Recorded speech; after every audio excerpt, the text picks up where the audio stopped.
Today news ವೀಕ್ಷಕರಿಗೆಲ್ಲ ಶುಭಾಶಯ, ನಮಸ್ಕಾರ. ಭಾರತ ದೇಶದ ಸಿನಿಮಾ ರಂಗದ ದೊಡ್ಡ ನಕ್ಷತ್ರ ಬಿ ಸರೋಜಾದೇವಿಯವರು ಅಸ್ತಂಗತರಾಗಿದ್ದಕ್ಕೆ ನಾವು ಅವ್ರನ್ನ ನೆನೆಸ್ಕೊಳ್ಳುವಂಥ ಒಂದು ದಿನದಲ್ಲಿ ಸೇರಿದ್ವಿ. ಬಿ ಸರೋಜಾದೇವಿಯವ್ರನ್ನ ನಾವು ಎಷ್ಟು ಕೊಂಡಾಡಿದ್ರೂ ಸಾಲದು.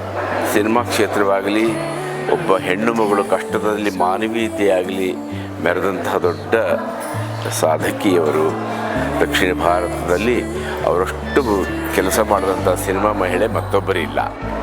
ಅವರ ಒಂದು ನೆರಳಿನಲ್ಲಿ, ಅವರ ಕೃಪಾಶೀರ್ವಾದದಲ್ಲಿ, ಅವರ ಸಹಾಯದಿಂದ ನನ್ನಂಥ ಒಬ್ಬ ಪುಟ್ಟ ಕಲಾವಿದರು ಕೂಡ ಸಿನಿಮಾ ರಂಗಕ್ಕೆ ಬರುವಾಗ ಆಯಿತು ಅನ್ನೋದನ್ನು ನಾನು ಆಗಲೇ ಹೇಳಿದ್ದೇನೆ ಒಬ್ಬರು ವಾಹನದ ಮೂಲಕ.